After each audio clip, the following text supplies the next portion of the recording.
Good evening everyone, welcome to my channel Debpriya's canvas. আশা করি তোমরা সবাই খুব ভালো আছো আর আমিও খুবই ভালো আছি।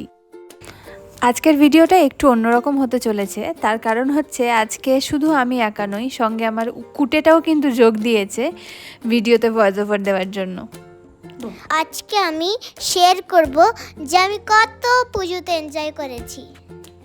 তা মাম্মা, তুমি ঠিক পুজোতে কিভাবে এনজয় করলে? আমি ঠাকুর দেখেছি আর অনেক টয়স কিনেছি। ঠিক তাই, আমরা সবাই কিন্তু নিজেদের মতন করে বেশ আনন্দ করেছি। বছরের এই সময়টার সঙ্গে আর কোনো সময়ে কিন্তু তুলনা করা যায় না। এই সময় কলকাতা এক নতুন সাজে সেজে ওঠে। শহরটার প্রত্যেকটা অলিতে গলিতে নতুন নতুন গল্প খুঁজে পাওয়া যায়। আর প্রত্যেকটা প্যান্ডেল কিন্তু আমাদের রিচ আর্ট কালচারাল হেরিটেজটাকে তুলে ধরে। আমরা ঘোরা শুরু করেছিলাম পঞ্চমী থেকে, আর শুরুটা সিংঘি পার্ক দিয়ে হয়েছিল। মাম্মা কিন্তু বেশ এক্সাইটেড ছিল। ও আরও বেশি মজা পেয়েছিল রাস্তার দুই ধারের খেলনা দেখে, খেলনার দোকানগুলো দেখে আর কি। মাটির পুতুল, ছোট্ট ছোট্ট তাল পাখা, মাটির ফল, এগুলো ওর কাছে একদমই নতুনত্ব। প্যান্ডেল অবধি পৌঁছানো পর্যন্ত কিন্তু ও বেশ কয়েকটা কিনেও ফেলেছিল তার মধ্যে। এই যে এইখানে মানে মণ্ডপের সামনেটাতে এসে কিন্তু আর হাঁটাহাঁটির দরকার ছিল না, সেই কষ্টটা আর করতে হয়নি। তার কারণ হচ্ছে যে এতটাই ভিড়ের ঠেলাতেই আমরা ঢুকে যাচ্ছিলাম ভেতরে।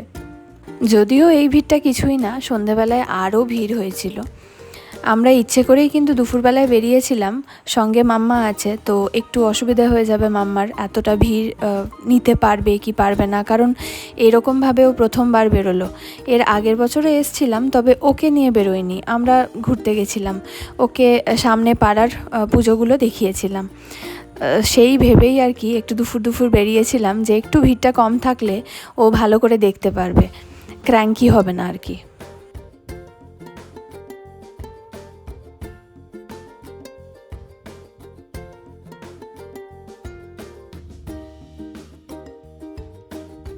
ব্যাস, ফার্স্ট ডেস্টিনেশন ডান। আমরা এরপরে চললাম আমাদের নেক্সট ডেস্টিনেশনে। এই যে জায়গাটাতে আমরা নেক্সট যাচ্ছিলাম, সেই জায়গাটাতে আমার বহুদিনের ইচ্ছে ছিল যাওয়ার। তো আমি কুণালকে এমনিতেও বলে রেখেছিলাম যে পুজোতে যাই না যাই, এমনিতেও যদি যাই তাহলে কিন্তু অতি অবশ্যই আমরা এবারে গেলে ওই জায়গাটাতে আর কি যাব। এই জায়গাটা বাইপাস ধাবার ঠিক অপোজিটে মেট্রোপলিটন দুর্গাবাড়ি নামে কিন্তু এটা পরিচিত। এই জায়গাটাতে এসে কিন্তু আমি ভীষণ মজা পেয়েছিলাম। প্রথমে ঢুকতেই দুই ধারে প্রচুর দোকান, প্রচুর শাড়ি চুড়িদার এই সমস্ত পাওয়া যাচ্ছে, আর সব আমাদের বাংলার ওই আবার শিল্প, কাঁথা স্টিচ, আরও কী সমস্ত কিছু পাওয়া যাচ্ছে, সব কিছু এখানে পাওয়া যাচ্ছে। আর এত সুন্দর সাজানো গোছানো জায়গাটা, সেটা দেখেই কিন্তু আমার মনটা ভরে গেছিলো।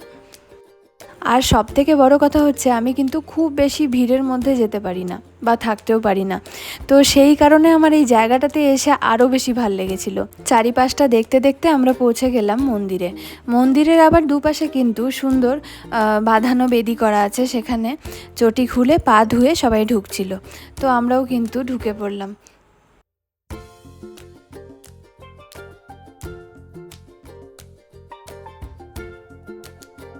এইখানটাতে এসে কিন্তু মাম্মাও হাত ছাড়িয়ে নিচ্ছিল নিজেই ঘুরবে বলে, তো আমিও আর বেশি জোর করিনি, বেশি জোর করলে আবার তখন পছন্দ হবে না, তখন আবার ঘুরতে চাইবে না, বাড়ি যাব বলবে, তো সেই কারণে আর কি আমি বেশি জোর করিনি, যেহেতু ফাঁকা জায়গাটা সেই জন্য আমিও ছেড়ে দিচ্ছিলাম। আমার এখানে যেই কারণে আসার ইচ্ছে হয়েছিল আরও বেশি, সেই কারণটা হচ্ছে যে আমি কোনোদিনও এরকম পেতলের মা দুর্গা মন্দিরে প্রতিষ্ঠিত আমি দেখিনি কোনোদিনও, তো সেই জন্য আরও বেশি করে আমার ইচ্ছে হয়েছিল।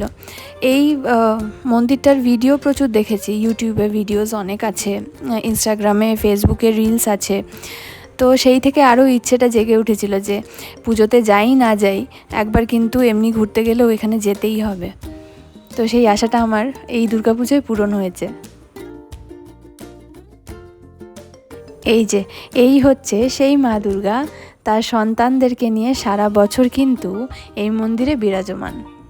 মাটির বেদি কিন্তু তৈরি হয়ে গেছে, ওই যে মায়ের সামনে যেখানে ঘট বসানো আছে তার সামনেটাতেই কিন্তু মাটির বেদি করা আছে, আর সঙ্গে কিন্তু মায়ের পুজোও শুরু হয়ে গেছে। খুবই সুন্দর এবং শান্ত একটা পরিবেশ। এখানে এসে আমরা সবাই একটু বসলাম, প্রায় সবাই বসে আছে মায়ের আরতি দেখবার জন্য। তো আমরাও সঙ্গে বসলাম এখানে। খানিকক্ষণ বসে আমরা আবার দর্শন করলাম কালী মায়ের, পাশেই কালী মায়ের মন্দির আছে, সেখানে দর্শন করলাম। আর তার সঙ্গে কিন্তু দর্শন করলাম বজরংবলীরও। মায়ের মন্দির ঘেঁষেই কিন্তু একটা পুকুরও করা আছে। আমরা খানিকক্ষণ মায়ের কাছে বসলাম এবং চারিদিকটা ঘোরাফেরা করলাম, বেশ ভালো লাগলো জায়গাটা।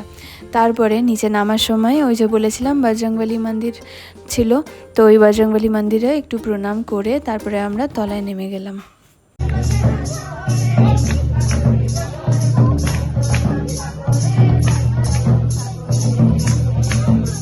নিচে নেমে এসে আমরা আরও খানিকক্ষণ ঘোরাফেরা করলাম। আমার বেশ ভালো লাগছিল জায়গাটাতে ঘুরতে, তার কারণ হচ্ছে খুব শান্ত পরিবেশ আর খুব একটা ভিড়ও নেই।